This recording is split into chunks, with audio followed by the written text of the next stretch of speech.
Estamos listos.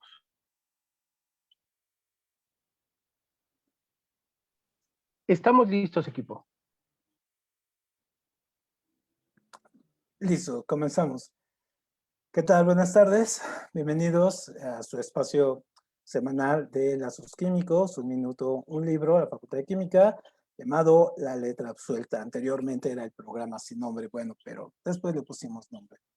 Y bueno, hoy vamos a ver, como habíamos quedado la semana pasada, hacer una pequeña introducción a la literatura fantástica y revisar algunos autores, algunas obras, revisar los contextos, revisar también algunas de sus estructuras y verlo también desde el punto de vista muy teórico, pero también desde el punto de vista lúdico.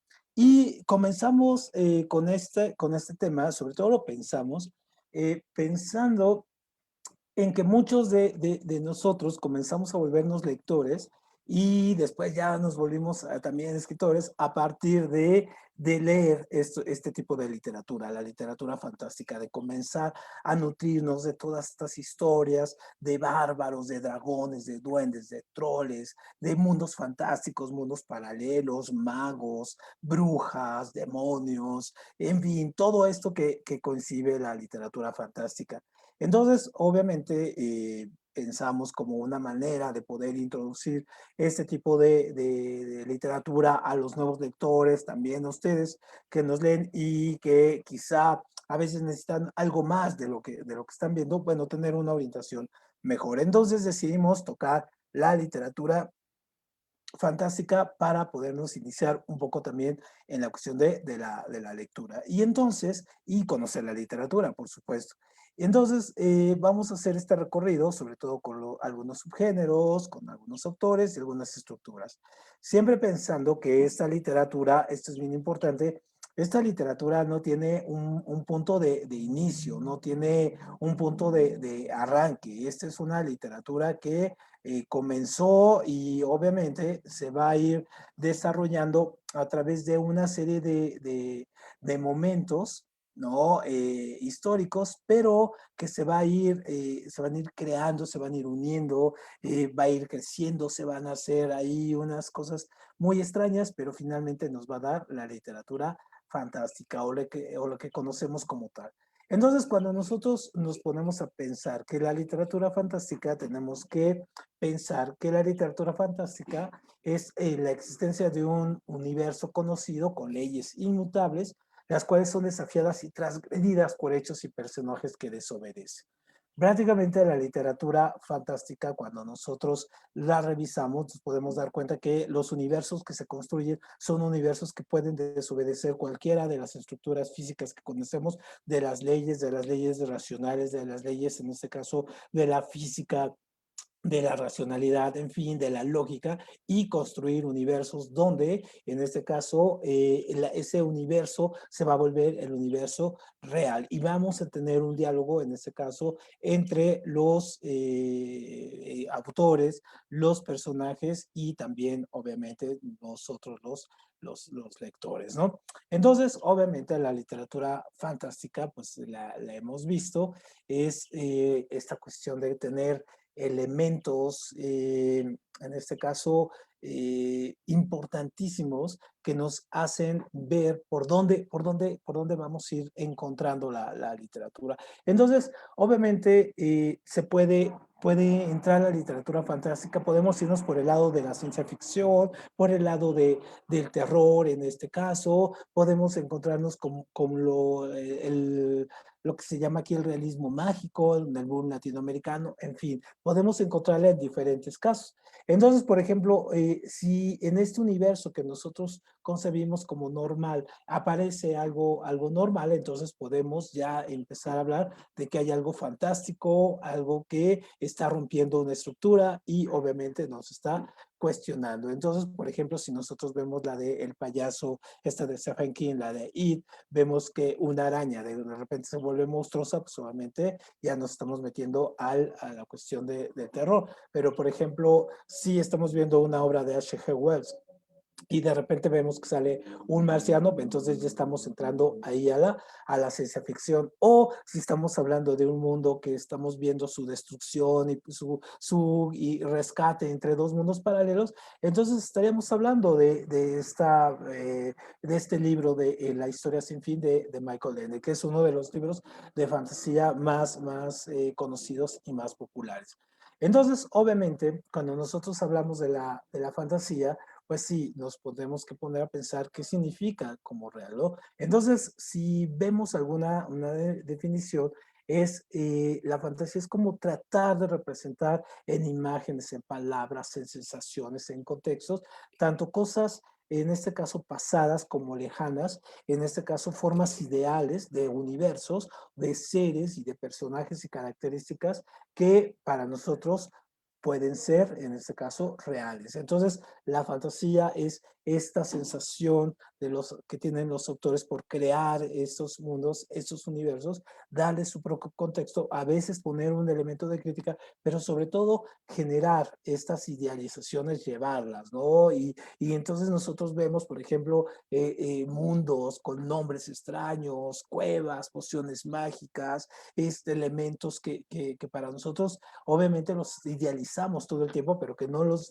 podemos concebir como parte de nuestra realidad. Entonces, cuando nosotros nos metemos a leer libros como El Señor de los Anillos, entonces podemos idealizarnos, podemos entender un mundo que no existe, que salió de la mente de un escritor, de un profesor, y a partir de ahí reconstruyó todo, pero a la vez reconstruye nuestras propias fantasías, ¿no? Nosotros nos vamos entrando. Y también el boom de la literatura de fantasía o la literatura fantástica en los últimos años tiene mucho que ver también con algunas cuestiones como de juegos de rol, de esta cuestión. Ustedes seguramente habrán visto esta serie muy famosa de Netflix de Stranger Things, donde todo comienza a partir de un juego de rol, del Demogorgon y todo ese asunto. Entonces, que están jugando. Entonces, obviamente, este tipo de estructura y de literatura, pues también va a recoger a esta cuestión como sótanos y calaveras o calaveras y dragones, este juego de rol que después se convirtió en literatura y después se convirtió en cine. Entonces, obviamente, cuando nosotros lo vemos, pues hacemos un estudio de la literatura fantástica, nos damos cuenta que también tiene raíces muy atrás, ¿no? Entonces, uno de los teóricos muy importantes, Todorov, empezó a estudiar lo fantástico como una especie de poder entender también a las sociedades, a las comunidades y entender en qué punto se encontraban, ¿no? Los mitos. Es decir, si los mitos que hay en una sociedad en determinado tiempo son parecidos o tienen raíces a los de otra sociedad u otra generación. Entonces empezó a atar esto y empezó a crear una serie de teorías acerca de la literatura fantástica y la importancia que tiene para poder entender la estructura social e histórica, en este caso, de una comunidad o de un tiempo. Entonces, tiene un libro muy importante que se llama Introducción a la literatura fantástica, que de ahí, de hecho, estamos tomando nuestro nombre. Entonces, ahí Todorov nos dice que lo fantástico implica no solo la existencia de un acontecimiento extraño, que puede provocar una vacilación en el lector o en el héroe, sino también una manera de leer. Y entonces en esta cuestión nosotros sí hemos tenido que reaprender a leer. No podemos aprender a leer un texto, por ejemplo, de literatura fantástica como un thriller, ¿no?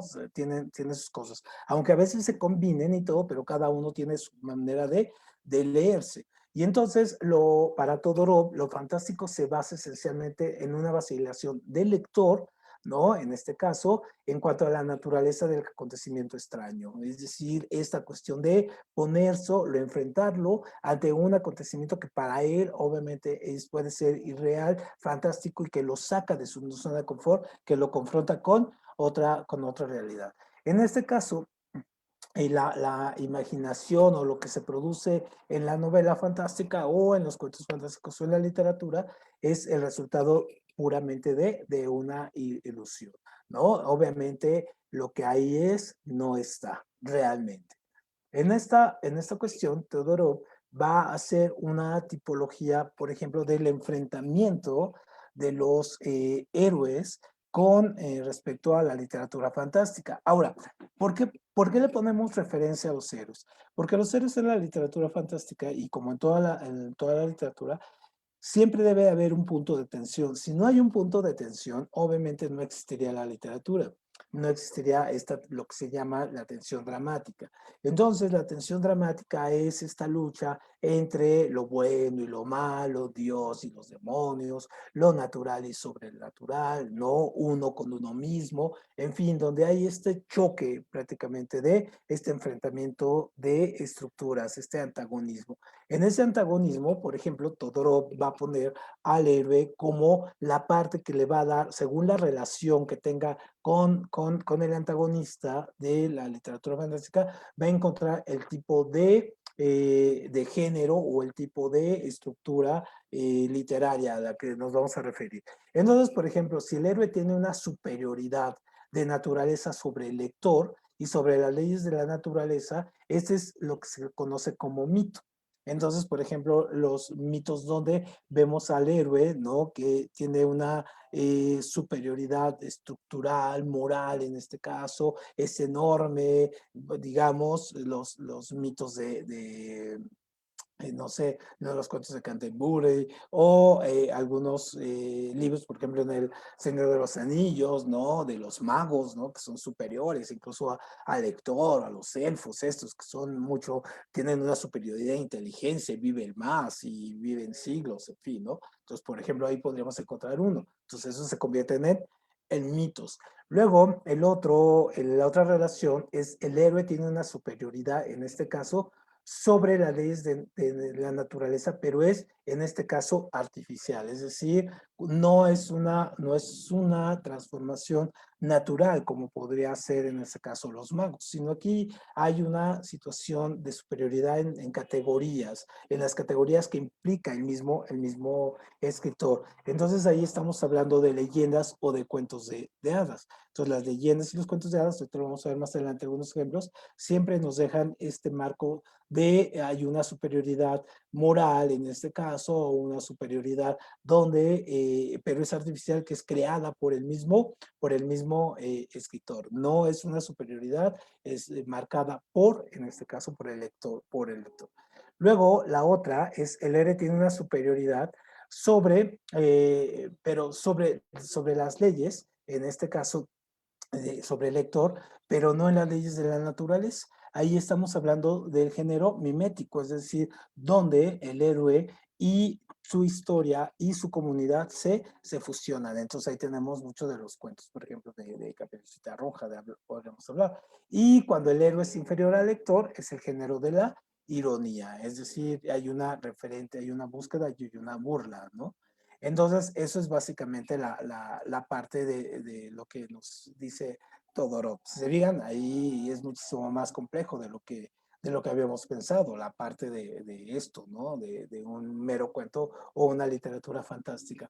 Entonces, también podemos tener otras categorías de análisis. Por ejemplo, si pensamos en el héroe, en este caso, que se va a conciliar con su propia sociedad, estaríamos hablando que contiene elementos cómicos la literatura, pero sí tiene elementos trágicos, entonces la isla. Entonces nosotros si vemos, por ejemplo, la de Game of Thrones o leemos alguno de estos libros de este escritor que no termina la obra, entonces nos podemos dar cuenta, ¿no? De prácticamente cómo de repente tiene unos aspectos entre más cercanos están a su sociedad, se vuelven más cómicos y entre más alejados están el éxodo, el exilio, la muerte, la ejecución, se vuelve prácticamente trágico.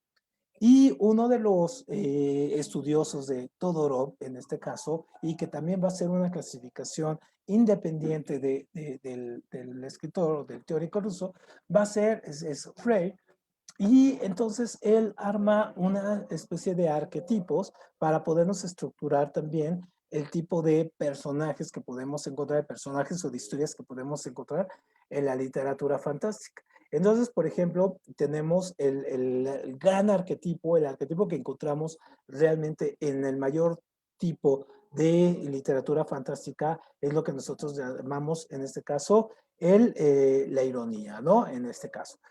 Perdón, el mito. Y entonces el mito se basa en esta oposición entre lo ideal, en este caso, y lo real. Entonces, obviamente construimos estructuras a partir de lo que nosotros pensamos cómo mejorar esta realidad que tenemos. Y a partir de ahí construimos nuestros propios mitos. Si le metemos en este caso la cuestión del romance, entonces vamos a volver, en este caso, nuestra literatura, que siempre hay mucho romance en las literaturas, de ahí se los príncipes, las princesas, los cuentos de hadas. Entonces entramos en el mundo de lo ideal, prácticamente. Si metemos la parte de la ironía, la comedia y de la tragedia, entonces también estamos en el mundo donde lo real puede avasallar a lo ideal. Entonces, prácticamente los arquetipos los va a ir construyendo el escritor a partir de lo que quiere comunicar. Entonces, si puede inspirarse, ahorita vamos a ver lo de el Señor de los Anillos, pero puede inspirarse a partir de cosas mínimas y entonces lo que va a hacer el escritor de literatura fantástica es darle el encuadre en estos cuatro tipos, ¿no? Entonces, de poderlo englobar y poder hacer que se puedan definir sus personajes y hasta dónde quiere ir peleando. Luego, otra cosa que encontramos mucho también en la cuestión de la literatura fantástica es la cuestión de los mundos que se implican, los mundos que se encuentran. Pueden ser mundos paralelos, pueden ser mundos que están separados, pero tienen comunicación, y entonces, o mundos, en este caso, muy lejanos de nuestra galaxia, como empieza Star Wars. En fin, entonces, la cuestión de los mundos, ¿no? El paralelismo que pueden encontrar, eso es muy importante. Entonces, por ejemplo, podemos tener mundos abiertos en la literatura de fantástica, muchos mundos fantásticos, es cuando ambos mundos se encuentran conectados a través de un umbral mágico, ¿no? Por ejemplo, Harry Potter, que tienen esta estación 33, un tercio, creo, que pasan y se pasan de otro lado, o en la trilogía esta de La materia oscura, de Pullman, donde hay un mundo que se puede abrir a partir de una cuestión casi subatómica y pueden comunicarse los mundos. Entonces, obviamente, siempre tenemos esta.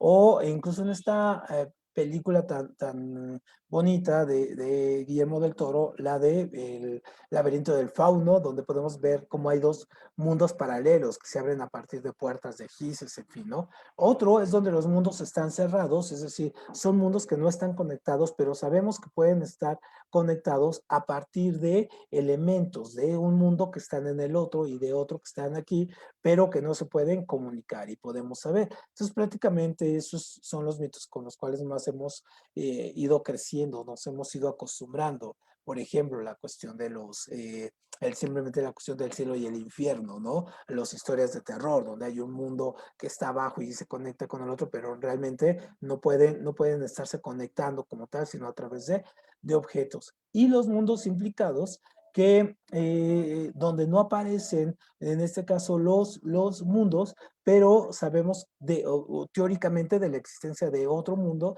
a partir de lo que nos relata. Pueden ser ahí las historias, por ejemplo, de Conan el Bárbaro, ¿no? Donde podemos ver todo un mundo casi medieval, pero que no representa ninguna de las partes de este mundo, sin embargo, está basado en el mundo. El Señor de los Anillos, ¿no? Donde podemos ver un mundo que sí se parece mucho a la Tierra conocida, como la vivimos ahora, sin embargo, cuando vemos los mapas y todo ese asunto, nos damos cuenta que, pues no es esta Tierra de la que estamos hablando, ¿no? Es una Tierra que está en otro universo, que está implicada en este caso. Entonces, esa es la cuestión un poco de los mundos. Ahora, en este caso, nosotros también podemos ir hablando de que hay subdivisiones del género fantástico y las subdivisiones son increíblemente largas. Nosotros optamos por tener aquí algunas y algunos representantes de ellos, porque tenemos muchísimas. Nosotros optamos por presentar aquí algunas cuatro. Una de ellas es lo que nosotros conocemos como lo extraño puro. Entonces, lo extraño puro es donde es ese tipo de literatura fantástica donde se relatan acontecimientos que pueden ser explicados por medio de las leyes de la razón y son de una manera u otra increíbles, extraordinarios, chocantes, singulares, inquietantes, insólitos y provocan en el lector real, ¿no? Y en el personaje una reacción semejante a la inducida en el texto fantástico puro, ¿no? Es un ejemplo de estos, es Juego de Tronos. Entonces, donde vemos una sociedad basada completamente en una estructura, por así decirlo, racional, muy parecida a una estructura medieval de nuestro mundo, de nuestra realidad, y donde vemos implicaciones, por ejemplo, como la religión, la magia y todo este asunto, pero ahí llevada al extremo, ¿no? Es decir, llevada a donde todas estas todo esto que hay atrás, al final lo podemos explicar con la razón, a través de explicaciones hasta un poco de leyes físicas o leyes químicas o leyes científicas, podemos explicar algunos de los acontecimientos y otros simplemente no. Pero obviamente juegan mucho con ello, ¿no? Entonces, lo que más nos interesa en Juego de Tronos, por ejemplo, no es si le quitamos la parte de los zombies y de los dragones, prácticamente podemos estar hablando de cualquier estructura medieval, de cualquier pelea medieval, en este caso, en Europa, ¿no? De esta pelea entre diferentes reyes, entre diferentes monarcas por los territorios. Y podemos ver la representación de los dragones y los zombies, ¿no? O sea, el fuego y el hielo. En este caso lo podemos ver como una metáfora también de otras situaciones que se dieron en el mundo feudal. Lo que nosotros llamamos lo fantástico extraño es donde los acontecimientos parecen sobrenaturales en el relato o que no encuentran una explicación posible, al final se resuelven de una manera bien clara y concisa.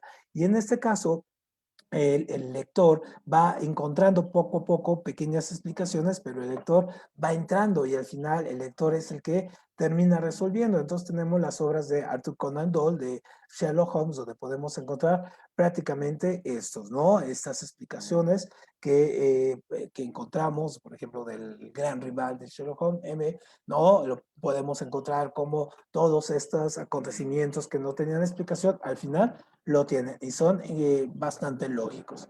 Luego tenemos el fantástico maravilloso. El mundo fantástico maravilloso es el clásico relato, en este caso, que se acerca mucho a lo fantástico puro, es decir, que nos deja elementos que se pueden explicar, pero también nos deja elementos que no pueden ser racionalizados ni explicados y nos va a llevar a una relación de la existencia con algo sobrenatural, ¿no? Entonces, pero al final el autor nos deja tomar una decisión. Entonces, por ejemplo, si pensamos en esta serie de libros de las Crónicas de Narnia, nosotros podemos encontrar un montón de analogías. Podemos ver al Leo, por ejemplo, como una representación del cristianismo, ¿no? De Dios, ¿no? Omnipresente, que lo crucifican y revive y renace y da la vida y da la muerte. Entonces, el león prácticamente representado como la deidad, como la deidad y prácticamente toda una estructura del cristianismo. Muchas de las historias de Narnia vienen sacadas o tienen alguna relación con algunas historias bíblicas y a partir de ahí se construye.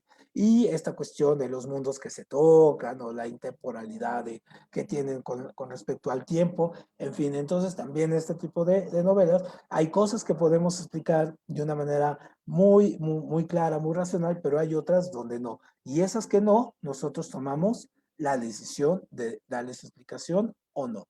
Y lo que nosotros conocemos como lo maravilloso puro, es decir, lo más puro en este caso que puede haber de lo fantástico, pues es donde, por ejemplo, todos los elementos sobrenaturales que podemos encontrar como hadas, troles, monstruos y todo ese asunto no provocan ninguna reacción particular en los personajes, solamente en el lector. En el lector real, ¿no? Para nosotros sí, leer de troles o de todo ese asunto nos causa una cuestión choqueante, ¿no? Pero al personaje en absoluto, ¿no? Entonces, lo maravilloso más bien es la naturaleza, tiene su característica en la naturaleza misma de los acontecimientos, de lo que se está narrando. Y prácticamente suele confundirse mucho a lo maravilloso puro con los cuentos de hadas, ¿no? En este caso. Porque la diferencia sería es que los cuentos de hadas sí vienen a representar una serie de mitos paganos o mitos en este caso que se construyen en las sociedades para dar explicación a algunos acontecimientos, pero lo maravilloso puro es la construcción total del imaginario, ¿no? Es decir, construyo a partir de no tener ninguna otra referencia y construyo un mundo, en este caso, paralelo. Y el que haya leído la historia interminable de Michael Ende puede darse una idea prácticamente de esto, ¿no? Del mundo del universo de la nada, ¿no? Que viene destruyendo al mundo fantástico, es decir, la racionalidad, en este caso, destruyéndolo, lo imaginario. Es un poco la relación que hay ahí. Y cuando hablamos de la historia, de cómo se construyó la literatura fantástica, bueno, podríamos irnos incluso a los relatos bíblicos, o a relatos, en este caso, de textos religiosos, o textos, por ejemplo, de culturas como Gilgamesh, para los que son los iraquíes, los mesopotámicos, o las historias de la India con el Vedas, o tomar algunas historias como del Popol Vuh, en este caso, hablando aquí de América. Es decir, un origen como tal no hay. Y encontramos muchos elementos de lo fantástico a partir de otro tipo de lecturas. Sin embargo, estas lecturas pues solamente tenían un fin y una construcción. Y donde ya vamos a poder ir encontrando, incluso en los libros, en las historias de Homero, en la Ilíada y la Odisea, en la Ilíada y la Odisea podemos encontrar también ya estas estructuras fantásticas de mundos con los dioses, con la interrelación, con lo uno y otro. Entonces, prácticamente también ahí podemos ya encontrar elementos muy clásicos de lo fantástico. Y aparte hay que entender que también Homero lo que hace es reconstruir, ¿no? Historias que se han ido pasando generación en generación, que él construye una teoría a partir de esos dichos, esas leyendas, y se recrean. Entonces, obviamente, la literatura fantástica no tiene un origen como tal, sino es todas estas historias atrás, pues las tenemos. Permíteme un segundo. Entonces tenemos ahí. Pero si nos queremos detener y pensar en puntos, digamos, en puntos de referencia, tenemos que pensar en algunos libros. Por ejemplo, si pensamos en el de Camerón de Boccaccio, que se escribió en un momento similar como este, es decir, en una pandemia, podríamos tener que, tenemos elementos fantásticos, ¿no? Ahí en el Camerón tenemos unos cuentos donde lo real, en este caso lo imaginario, lo monstruoso y todo ese asunto, se juntan. Pero uno que a mí particularmente me agrada mucho como comenzar a realizar lo fantástico en la literatura antigua, pues están los cuentos de Canterbury, que son una selección de 24 cuentos escritos por Chaucer entre 1390 y 1400, es decir, ya casi al final de la Edad Media. Y entonces, obviamente, están escritos, sí, muchos de ellos están escritos en verso, pero, y muy pocos en prosa, pero obviamente nos va dando una estructura de lo imaginario en este caso y lo fantástico que se vivía en este caso o que viven una serie de peregrinos que hacen un viaje de Londres a Canterbury, ¿no? Y entonces, obviamente, vamos a encontrar toda una serie de personajes, de estructuras que nos van a llevar a mundos que, por ejemplo, en la literatura de la época no encontramos, porque aquí puede ironizar, puede volverse divertido, fantástico y todo. Y la literatura fantástica en esta época, pues prácticamente no existía. Van a salir los mitos arturingos, ¿no? Los mitos basados en el rey Arturo. Pero obviamente este de los cuentos de Canterbury es uno de los, digamos, pilares de la literatura fantástica, que incluso después muchos autores contemporáneos van a tomar este libro como referencia para sus propias obras, ¿no? Entonces, otro de los aglomerados de literatura fantástica que tenemos pues son los famosos cuentos de hadas, que quien no, de niño, ¿no? Se durmió, creció, se espantó, fantaseó con los cuentos de hadas.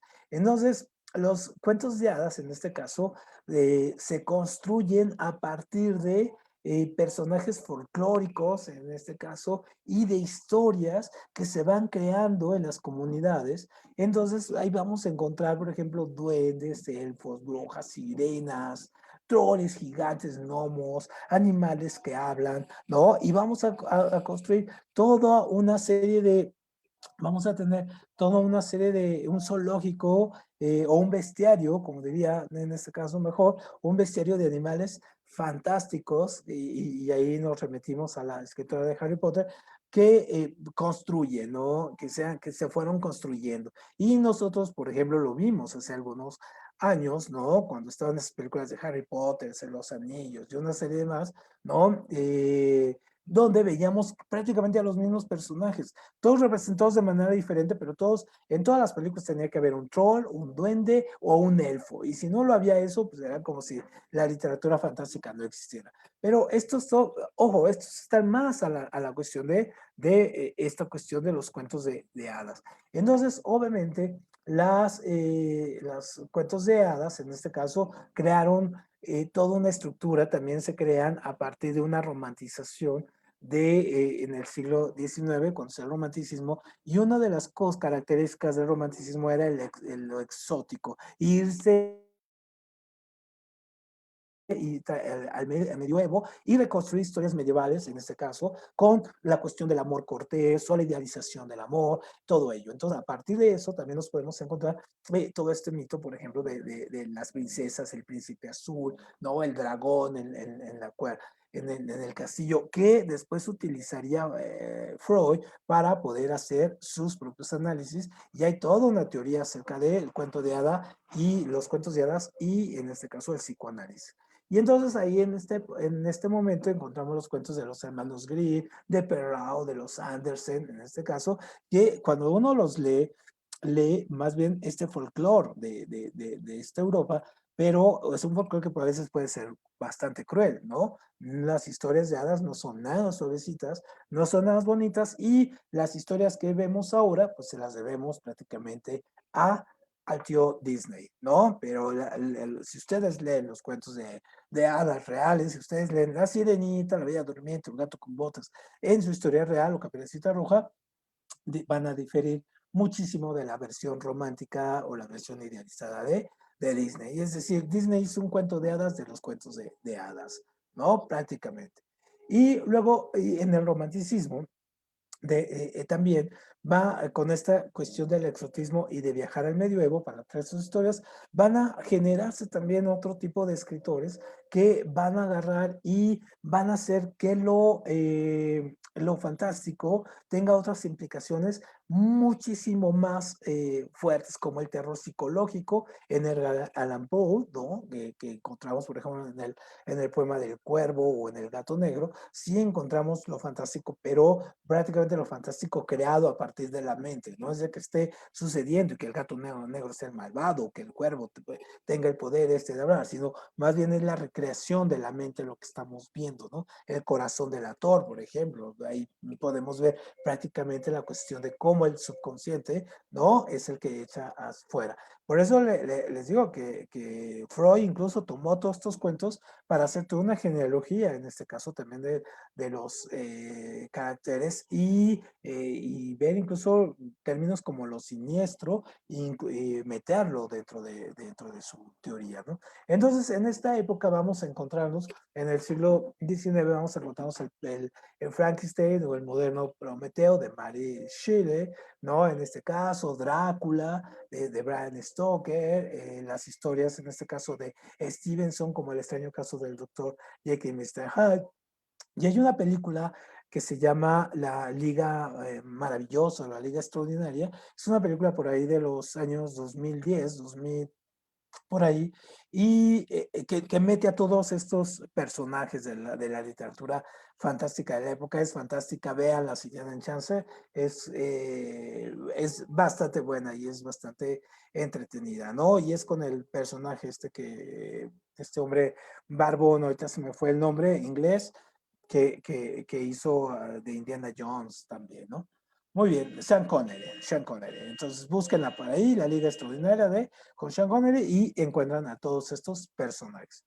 Pero en el siglo XX, pues obviamente las cosas se empiezan a poner mal y la literatura fantástica tiene que irse por otros lados. Y en ese sentido vamos a encontrar, por ejemplo, a escritores que van a utilizar lo que se llama el terror cósmico para poder hacer sus teorías. Es decir, irse a otros mundos, pero mundos no como los de H.G. Wells y sus viajes a otros planetas, sus viajes en el tiempo o la guerra de los mundos, no, sino vamos a empezar a ver un terror más psicológico, pero también venido de otras tierras, de otros planetas, de otros seres primigenios que habitaron la Tierra muchísimo, muchísimo antes que cualquiera de otro ser vivo, ¿no? Entonces tenemos en este caso, Lovecraft crea toda su cosmogonía, en este caso, seres, de los seres, en este caso, primigenios, los seres secundarios, que se pelearon entre ellos y después regresaron, y hay un dios superior que es Cthulhu, que va a llegar y va a reinar otra vez, y vemos universos conectados, y los autores y directores de cine y autores, en este caso, de otros libros, a su mismo tiempo han creado también una serie de novelas a partir de estos mitos. Una de las películas que lo recrea muy bien es este de Guillermo del Toro, de Hellboy, ¿no? Recrea muy bien esta relación de Cthulhu, ¿no? Y aunque no hay una película que sea, en este caso, que le haga justicia a los libros de Lovecraft, bueno, pues sí hay intentos. Y quizá por eso se ha popularizado, porque los libros de Lovecraft son difíciles, en un momento fue difícil de conseguir, ahora ya hay editoriales especializadas en literatura fantástica que los editan, pero aún así su lectura también puede ser un poco difícil. Entonces, este libro de la locura en las montañas, en este caso, es uno de los libros más fantásticos, en este caso, de él, y que nos relata ahí es como un poco el génesis de los seres, ¿no? Que tiene. Y luego nos vamos a encontrar en este caso, ya después, en pasar a la Segunda Guerra Mundial, hay un relanzamiento de lo fantástico. Entonces es lo que se llama lo neofantástico y lo maravilloso. Y uno de los autores, en este caso, que van a ser mejor, que van a entender muy bien las leyendas, las mitologías y todo, va a ser Jorge Luis Borges. Entonces, Borges, en este caso, va a tomar, en este caso, va a tomar mitos nórdicos, va a tener temas que no tocaban los escritores latinoamericanos que estaban muy con la cuestión del boom tipo García Márquez y el boom latinoamericano, ¿no? Viendo a Remedios La Bella y todo. No, Borges se mete en este caso con los sueños, en este caso los laberintos, la filosofía, los tigres, la biblioteca, los espejos, autores ficticios y toda esta playa de seres mitológicos de Europa, nórdicos en especial.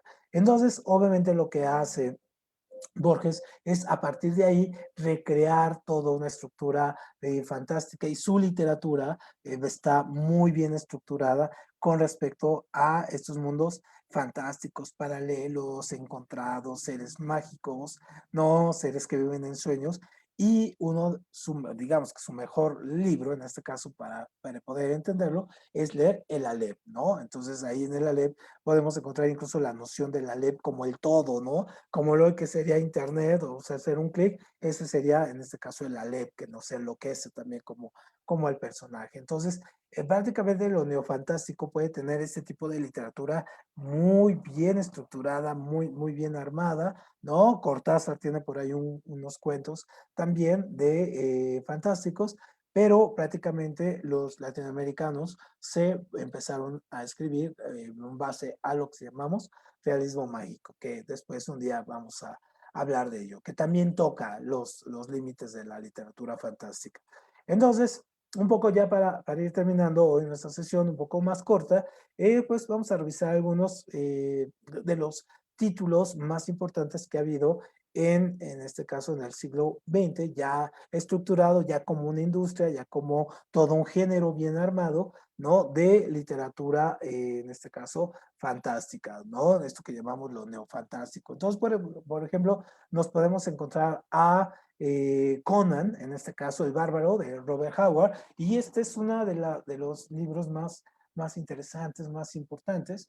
¿Por qué? Pues porque obviamente nos muestra a este personaje que está en un mundo paralelo, casi entre lo medieval y un poco tocando la cuestión del Señor de los Anillos, de estos mundos que vimos, mundos de construcción, de humanos viviendo con otros seres, animales que hablan, Conan y sobre todo las princesas, ahí fuera de las princesas suavecitas de los cuentos del cine, no, estas princesas son guerreras, arman, pelean también, entonces llaman como las guerreras, ¿no? Y entonces también podemos ver escenas de sexo, escenas, o sea, el amor como lo concibimos fuera de ese romanticismo, fuera de ahí, y sí nos podemos encontrar estas estructuras más fuertes, más sólidas. Entonces Conan va a ser de este autor, ¿no? De Howard, él va a ser un referente para todos los autores que van a venir después y que van a construir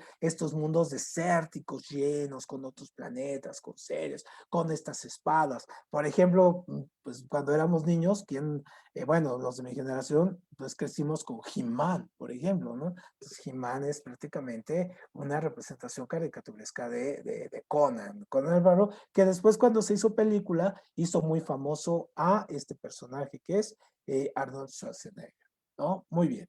Luego tenemos el Señor de los Anillos, que es una historia que construye Tolkien a partir, que era un profesor, y la construye a partir de ver prácticamente el piso de su salón, ver un hoyo y decir, ahí vive un hobbit. Y a partir de ahí construye lo que sabemos que es su novela, ¿no? Los cuentos de Narnia, que como vimos, también son una serie de varios libros donde hace una apología prácticamente al cristianismo. Y ahorita vemos la opuesta, ¿no? Y bueno, Harry Potter, pues quien no ha leído las historias de Harry Potter, que en este caso esta escritora tomó todas estas mitos, todas estas historias que había y simplemente supo llegarle al público. Anteriormente a Harry Potter había una serie que la pasaban en el canal 11 que era Mildred, la bruja desastrosa. Y si uno ve Mildred, la bruja desastrosa y ve Harry Potter, es exactamente lo mismo. ¿Cuál fue la diferencia? Bueno, que tuvo buen marketing, Harry Potter, ¿no? Luego tenemos una escritora que la vamos a ver en específico en una cápsula de un minuto del libro de Ursula Le Guin, que también empieza a crear mundos de ciencia ficción, muy de ciencia ficción, pero con estas implicaciones de lo fantástico, con estas características de lo humano. Y entonces muy enfrentado ello. Es una autora también de culto, una escritora base para la gente que quiera escribir ciencia ficción del Juego de Tronos, de George Martin, que independientemente de la serie de HBO, que es muy interesante también, echarle una leída a los libros, también es muy diferente porque tiene otros contextos, hay otros personajes, hay otras estructuras, abunda más en la psicología del personaje. Y la serie de HBO es un portento, pues no, porque hizo que la televisión en verdad se convirtiera otra cosa, ¿no? Y cada capítulo era una cuestión fantástico. Y también, donde también mezclan, también es un licuado de todas las historias, ¿no? De Weiss Hitman, en este caso de estos de escritores, que es Margaret Weiss y Tracy Hitman, y construyen todo esto, el retorno de los dragones, que también construyen toda una trilogía acerca de estos mundos medievales con dragones, bárbaros, planetas, extraterrestres, seres fantásticos, demonios, en fin, ¿no? Toda una mezcla. Y pues, qué decir de la obra de Stephen Le Duhay, que habla sobre todo, lo que hizo fue agarrar todas las leyendas artúricas, es decir, del rey Arturo, y las conjuntó y les encontró nuevas líneas argumentales hasta agotarlas. Entonces, una serie de libros que nos ubica en esta época del rey Arturo, pero prácticamente abarcando todo. Yo les recomendaría una serie, si la pueden encontrar, es en este caso, que ahorita se me vino a la mente, esta de Robin Hood o Robin de Sherwood, pero es una versión de los años 80 de John Carpenter y Brian De Palma, donde pone todos estos mitos de Robin Hood, un poco como lo que hizo en Talicien, este escritor, y también le da un toque fantástico, maravilloso, muy oscuro a las historias de Robin Hood. Y terminamos en este caso con echarle un ojo. Si pueden echarle un ojo a los libros, ¿no? Es la materia oscura en este caso. Es un libro, son 3 libros en este caso, ¿no? La Brújula Dorada, Las Luces del Norte, ¿no? Y La Daga en este caso.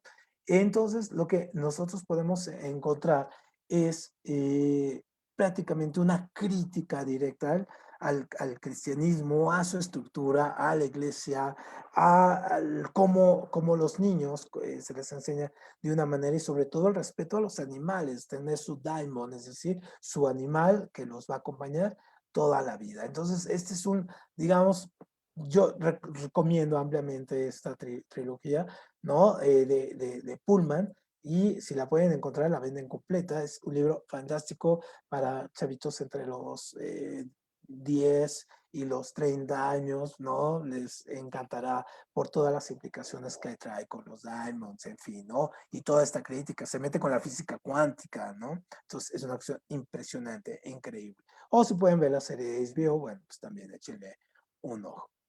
Y bueno, hoy habíamos dicho que nuestra sesión iba a ser un poco más corta. Hoy pues terminamos con esta introducción a la literatura fantástica y la próxima semana, en el marco de la celebración del Día de la Mujer, pues vamos a echarle un ojo al papel de las mujeres en la ciencia. Este papel que les ha sido siempre como subestimado, que no se les ha puesto en la relevancia importante. Vamos a ver los hechos más relevantes, algunas historias ocultas que ha habido y sobre todo ver y poner en este caso en contexto, ¿no? El papel de las mujeres en la ciencia y cómo hemos llegado hasta este punto. Muy bien, pues les agradezco mucho esta charla y nos vemos la próxima semana. Muchas gracias al equipo de Lazos Químicos. Muchas gracias, maestro. Gracias por esta historia de literaturas, cómo olvidar cada uno de los títulos que usted dio. Y a todos los participantes, recordarles que la siguiente presentación sería en el marco del Día Internacional de la Mujer, las mujeres en la ciencia. Los esperamos a todos. Muchas gracias. Por ahí tuvimos algunos comentarios sobre que les gusta Drácula y algunas otras historias fantásticas. Muchas gracias a todos los que participan. Muchas gracias a los que nos siguen tanto en Lazos Químicos como en Un Minuto, un Libro. Y gracias también al maestro Arturo. Y los esperamos en la siguiente emisión de La Letra Absuelta. Muchísimas gracias y que tengan una excelente tarde. Hasta luego.